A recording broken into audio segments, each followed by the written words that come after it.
अस्सलाम वालेकुम। मैं सिद्दीक मिठू बाबाला। मौजू कहानी। कहाणीअ जो नालो डप ऐं ञुञ। डप जानी माली नुक़सान थियणु, शराब, ख़ौफ़। ञुञ जानी माली फ़ाइदो नफ़ो थियणु, भलाई, उमेद, जुञ, सिरा। पाठ नंबर 69।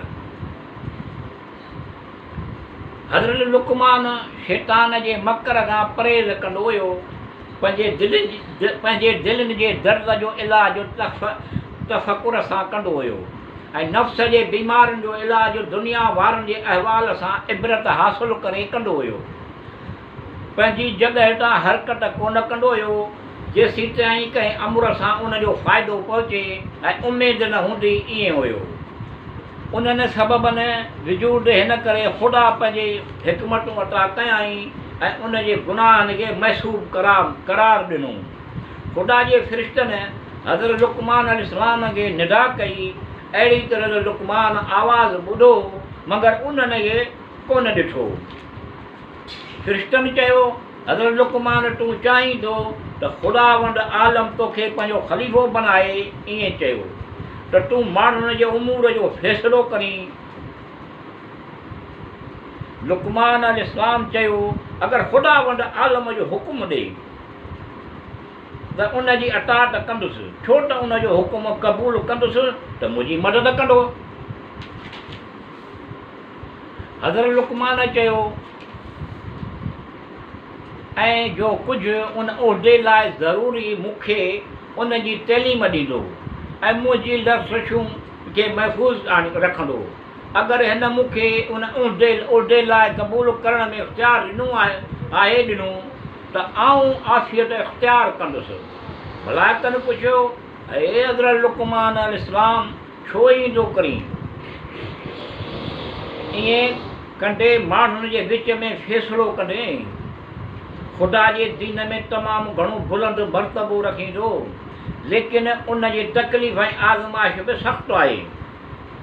हज़रत लुक़मान अलैहिस्सलाम चयो, अगरि ख़ुदा कंहिंखे उन जे हाल ते छॾे ॾे ऐं उन जी आनत न करे त ज़ुल्म या तारीकी हर तरफ़ उनखे घेरींदी। उहो शख़्स ॿिनि जे विच में सही हुकुम कंदो, सलामत रहंदो या ग़लती कंदो त गुमराह थींदो। जो शख़्स दुनिया जे आख़िरत जे बदिले में इख़्तियार कंदो, उहो ॿिन्ही जहाननि में नुक़सानु खणंदो, छो त दुनिया जल्द ज़ाइल थींदी ऐं आख़िरत में उनजो हिसो कोन हूंदो।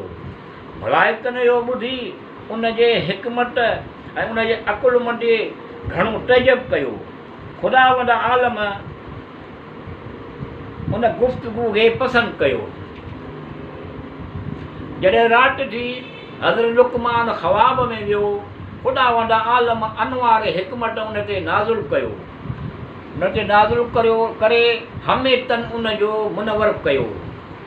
ख़ुदा उनखे ख़ल्क़त हिकमत पहुचायो। हज़रत लुक़मान अलैहिस्सलाम जॾहिं बेदार थियो त पंहिंजे वक़्त जो हकीम तरीन मर्द हुयो।